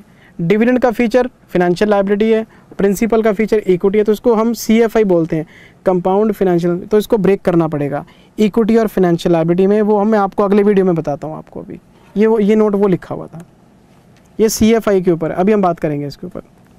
फिर मैंने आपको डिबेंचर की बात समझाई थी, सेम जो प्रेफरेंस शेयर में पढ़ के आए हो वही डिबेंचर पे लगा देना। इरिडीमेबल तो आपका इक्विटी, रिडीमेबल तो आपका फाइनेंशियल लायबिलिटी। अगर आपको इंटरेस्ट देना ही देना है तो फाइनेंशियल लायबिलिटी, और अगर इंटरेस्ट आपको इश्यूअर की ऑप्शन पे देना है तो फिर इक्विटी कंपोनेंट है। मतलब इश्यूअर की मर्जी है कि ब्याज देगा कि नहीं देगा, तो फिर ऑब्लिगेशन ख़त्म हो गया। लेकिन ब्याज देना मैंडेटरी है तो फिर ऑब्लिगेशन आ गया। सारा खेल क्या है? Contractual obligation to deliver cash. भैया आपने डिबेंचर इशू किए, हमने पहले प्रिंसिपल की बात की, प्रिंसिपल वापस करना है क्या? नहीं करना जी, इरिडीमेबल है, तो भैया प्रिंसिपल तो इक्विटी हो गया। नहीं जी, प्रिंसिपल वापस करना है 5 साल बाद, देना ज़रूरी है, तो ये फाइनेंशियल लायबिलिटी। ब्याज का पूछो, ब्याज मैंडेटरी है, हाँ जी फाइनेंशियल लायबिलिटी। ब्याज मैंडेटरी है, नहीं है जी, equity. Contractual obligation to deliver cash है तो फाइनेंशियल लायबिलिटी मानना ही मानना है आपने। वही सेम बात जो मैंने आपको ऊपर बताई है, देखो आप the same way as we have discussed in case of preferential capital. तो डिबेंचर और पीएससी दोनों सेम ही नेचर में आ गए अब। अच्छा जी, यहाँ पे भी वही नोट लिखवाया हुआ है CFI वाला, कंपाउंड फाइनेंशियल इंस्ट्रूमेंट वाला। मैं आपको अगले वीडियो में बताता हूँ, ये नहीं आज ही कराऊंगा, लेकिन वीडियो नंबर 4 में कराया हुआ है ये वाला। अच्छा, उसके बाद PPE और इंटेंजिबल, ये तो सर फाइनेंशियल एसेट नहीं है। PPE 16 में आते हैं, ये 38 में आते हैं, और ये नॉन फाइनेंशियल हैं। नॉन फाइनेंशियल क्यों है? मेरे पास एक बिल्डिंग है, मैंने बेची थोड़ा ना है, ये कोई कैश थोड़ा ना दिलवाएगी आपको। आप इसको बिजनेस में यूज़ कर सकते हो, आप इसको किराए पे दे सकते हो, तो कोई कॉन्ट्रैक्चुअल राइट तो नहीं ना आपके पास कैश रिसीव करने का। ये नॉन फाइनेंशियल एसेट है आपके। कौन सी एसेट है? नॉन फाइनेंशियल एसेट है आपके।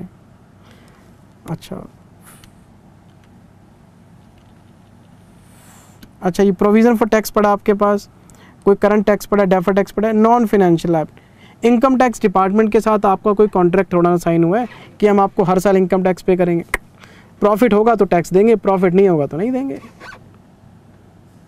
ये तो नॉन क्यूमुलेटिव डिविडेंड वाली बात होगी ना, प्रॉफिट होगा तो डिविडेंड दे देंगे, नहीं होगा तो नहीं देंगे। तो इनकम टैक्स डिपार्टमेंट के लिए जो लायबिलिटी हम क्रिएट करते हैं वो लॉ स्ट्रक्चर की वजह से करते हैं, कॉन्ट्रैक्ट की वजह से नहीं करते। ये थोड़ा ना पैन कार्ड बना लिया आपने तो आपको टैक्स देना ही पड़ेगा। दुनिया घूम रही है पैन कार्ड लेके, टैक्स कोई देता ही नहीं। ये नॉन फाइनेंशियल लायबिलिटी का केस है, हमारा कोई कॉन्ट्रैक्ट नहीं है IT डिपार्टमेंट के साथ। फिर मैंने आपको प्रीपेड और आउटस्टैंडिंग बताया था। प्रीपेड ये नहीं है सर, नॉन फाइनेंशियल है। क्यों नॉन फाइनेंशियल क्यों है? आपने किसी को सैलरी एडवांस में दे दी तो वो पैसे वापस नहीं करेगा आपको, वो सर्विस देगा आपको। आपने ऑर्डर बुक करा दिया तो आपको इन्वेंट्री मिल जाएगी, गुड्स और सर्विसेज। तो जितने भी हम पेमेंट एडवांस में करते हैं, प्री पे करते हैं, इसके बदले में आपको कुछ नहीं मिलता, गुड्स और सर्विसेज मिलती हैं। तो आपको जब कैश मिलना ही नहीं है तो there is no contractual right to receive cash, तो इसको हम नॉन फाइनेंशियल बोल देते हैं। लेकिन आपके जो आउटस्टैंडिंग एक्सपेंसेस है ये तो फाइनेंशियल लायबिलिटी है। क्यों? आपको पैसा देना पड़ेगा। आपने किसी एम्प्लॉय की 2 महीने की तनख्वाह रोकी हुई है, contractual obligation to deliver cash, आपको देने पड़ेंगे पैसे। तो प्रीपेड एक्सपेंसेस को हम नॉन फाइनेंशियल बोलते हैं, लेकिन आउटस्टैंडिंग एक्सपेंसेस को हम फाइनेंशियल बोल देते हैं। फिर मैं आपको लीज कॉन्ट्रैक्ट में लेके आया था। लीज कॉन्ट्रैक्ट में 2 केस थे, लेसी का अलग, लेसर का अलग। लेसी 116 के हिसाब से एग्जम्प्टेड नॉन एग्जम्प्टेड की बात करते हैं। जब हम एग्जम्प्टेड की बात करते हैं तो नो एसेट नो लायबिलिटी। क्यों? SLM बेसिस पे किराया देते रहते हैं, P&L में डालते रहते हैं, बात खत्म हो गई। लेकिन नॉन एग्जम्प्टेड में वो एक एंट्री पास करता है ROU टू लीज लायबिलिटी। तो ये जो लीज लायबिलिटी है बेटे, ये contractual obligation to deliver cash है, इसको फाइनेंशियल लायबिलिटी माना जा सकता है। लेकिन लीज अगर लेसर के केस में देखें, एक ऑपरेटिंग एक फाइनेंस, ऑपरेटिंग में कुछ भी नहीं। क्यों? SLM बेसिस पे किराया आना है आपका, कोई एसेट नहीं, कोई लायबिलिटी नहीं, कुछ नहीं। लेकिन अगर वो फाइनेंस लीज का केस है तो वो एंट्री पास करता है लीज रिसीवेबल टू एसेट। तो ये contractual right to receive cash है, तो इसको फाइनेंशियल एसेट बोलता है वो। तो lease liability contractual obligation to deliver cash है, बुक करते हैं 116 के हिसाब से, लेकिन दिखाते फाइनेंशियल लायबिलिटी की हेडिंग में। लीज रिसीवेबल बुक करते हैं 116 के हिसाब से, लेकिन contractual right to receive cash है, दिखाते फाइनेंशियल एसेट की हेडिंग में। ये सारी बात हमने क्लास में डिस्कस की हुई है सर। अगर एग्जम्प्टेड लीज है या ऑपरेटिंग लीज है, इन दोनों के अंदर ना कोई एसेट रिकग्नाइज होती है, ना कोई लायबिलिटी रिकग्नाइज होती है। उधर से रेंट पे होता है, इधर रिसीव कर लेता है, उधर से पे होता है, ये रिसीव कर लेता है और P&L में डालता रहता है, नॉर्मल इनकम नॉर्मल एक्सपेंस। लेकिन जब हम फाइनेंस लीज की या नॉन एग्जम्प्टेड लीज की बात करते हैं तो ये इंटरेस्ट मॉडल है आपका। एक बंदा लायबिलिटी बुक करता है, एक बंदा रिसीवेबल बुक करता है। तो जिसने लायबिलिटी बुक की है contractual obligation to deliver cash, जिसने एसेट बुक की है उसके लिए contractual right to receive cash है। तो दोनों फाइनेंशियल एसेट फाइनेंशियल लायबिलिटी की हेडिंग में इसको डिस्क्लोज करते हैं। हाँ, अकाउंटिंग चाहे 116 के हिसाब से करते रहो। फिर ये आउट ऑफ स्कोप बताया था कि क्या क्या इंक्लूड नहीं है, वो सब लिखे हुए हैं, आप देख लेना नॉलेज के लिए वो तो। फिर हम चलते चलते पार्ट नंबर 4 में आ गए थे, और पार्ट नंबर 4 किस चीज़ के ऊपर था? कंपाउंड फाइनेंशियल इंस्ट्रूमेंट का। CFI सबसे आसान पार्ट यही है, और आज तक पेपर में सबसे ज़्यादा क्वेश्चन यहीं से पूछे गए हैं। मुझे तो कई बार ऐसा लगता है कि एग्जामिनर को सिर्फ आता ही ये कॉन्सेप्ट है चेक करना, तो यही पेपर में पूछ लेते हैं। और इसमें करना क्या है, आपको फाइनेंशियल इंस्ट्रूमेंट को स्प्लिट ऑफ करना होता है। स्प्लिट ऑफ फाइनेंशियल लायबिलिटी और इक्विटी कंपोनेंट 2 टुकड़े किए जाते हैं इसके अंदर। बड़ा ही आसान केस था। मान लो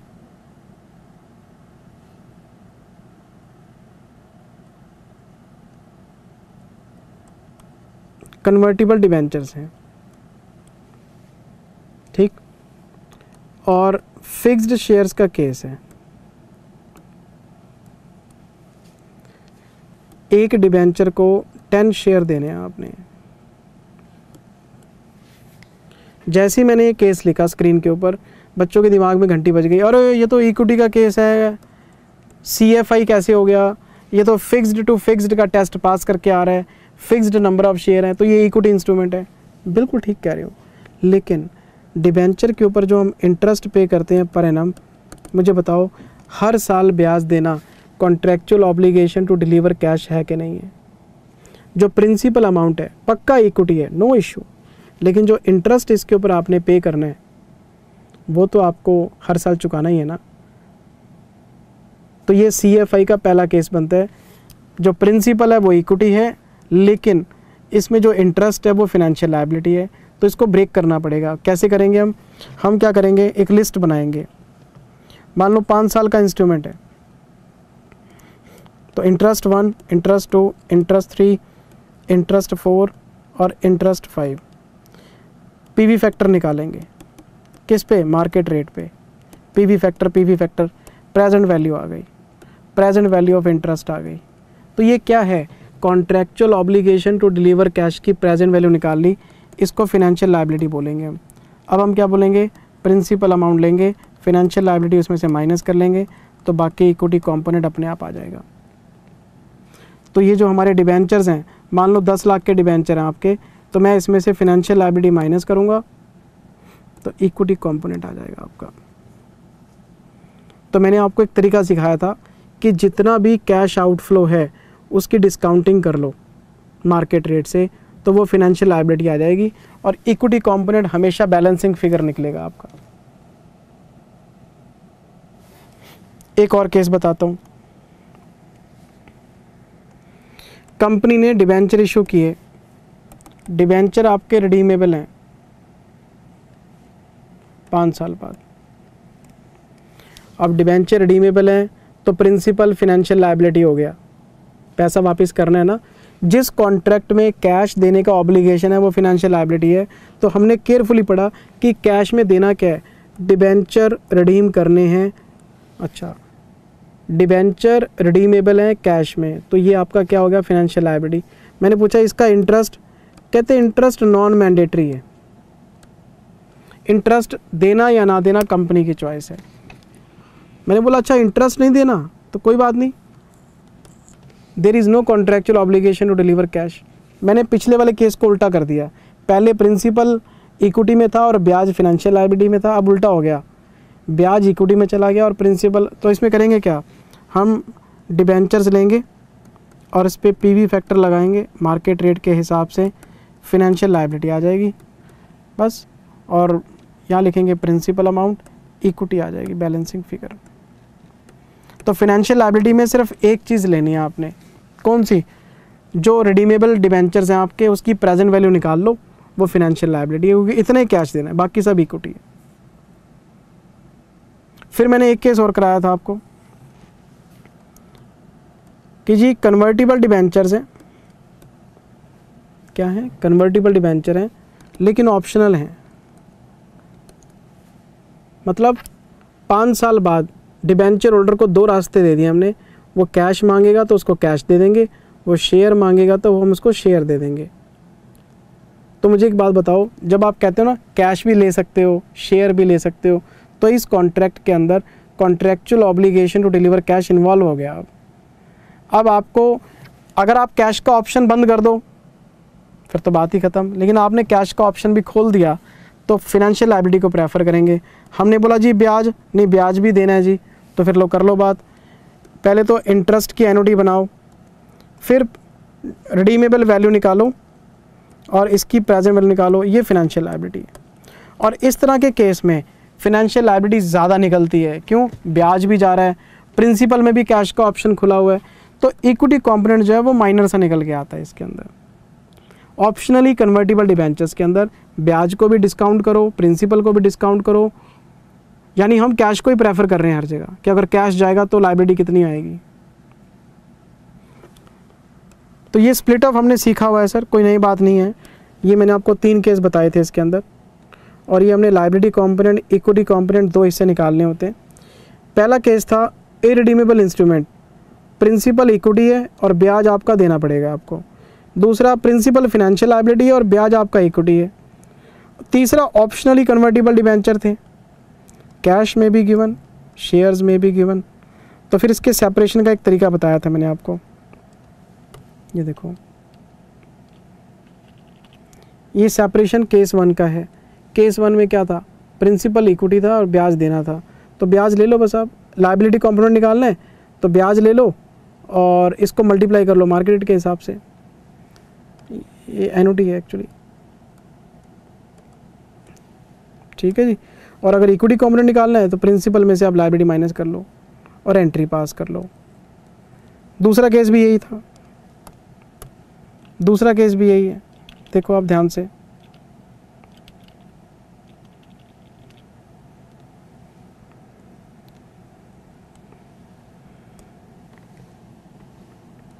ये प्रिंसिपल है, ये इंटरेस्ट है। पहले टोटल रिसीव्ड अमाउंट ले लो जो आपकी जेब में आया है, प्रेजेंट वैल्यू निकाल लो आप प्रिंसिपल की, बाकी इक्विटी है। और ये तीसरा केस है, यही पेपर में आता है सर, ऊपर वाले दोनों केसेस पेपर में नहीं आते, वो हमें समझाए हुए हैं। तीसरा केस पेपर में आता है सर, ये पेपर के हिसाब से रेलिवेंट है, इसको पढ़ लेना। पहले क्या लिखना आपने? जो आपको पैसा मिला है वो लिख लो, फिर लायबिलिटी कंपोनेंट निकालो। एक तो ब्याज की एनओडी निकाल लो, एक प्रिंसिपल का पीवी फैक्टर निकाल लो, ये आपकी फाइनेंशियल लायबिलिटी आ गई, बाकी इक्विटी कंपोनेंट है। We will ignore conversion option here. क्यों? क्योंकि कैश का रास्ता खुला हुआ है और contractual obligation to deliver cash है इसके अंदर। ये वाला जो स्टेटमेंट है हर क्वेश्चन में बनाया हमने, हर क्वेश्चन में बनाया, और इतने इंटरेस्टिंग, इतने आसान क्वेश्चन है सर, एक बार पढ़ लो दोबारा बंदा भूलता नहीं है। फिर ये क्वेश्चन ही क्वेश्चन हो गए सर। 37 कराया आपको मैंने, 38 कराया, 42 कराया, 40 कराया, 41 कराया सर, क्वेश्चन ही क्वेश्चन। ये 4 वीडियोस मैंने आपको कराए सर। ऑप्शनली कन्वर्टिबल डिबेंचर्स में पहले हम ब्याज की प्रेजेंट वैल्यू निकालेंगे, फिर हम प्रिंसिपल की प्रेजेंट वैल्यू निकालेंगे, उसका टोटल लगाएंगे, वो फिनेंशियल लायबिलिटी होगी, उसको इनिशियल अमाउंट में से माइनस करेंगे जो हमारे पास आई है, बाकी इक्विटी कंपोनेंट में चला जाएगा आपका। ये सारी वर्किंग हमने क्लास में 1 बाय 1 डिस्कस की हुई है सर डिटेल में। और मैं एक बात फिर बोल रहा हूँ, मैं समझा नहीं रहा, मैं तो रिवाइज करा रहा हूँ कि क्या क्या पढ़ा था हमने। बाकी नेक्स्ट क्लास में करेंगे sir. Thank you very much, take care, bye bye, love you, bye bye.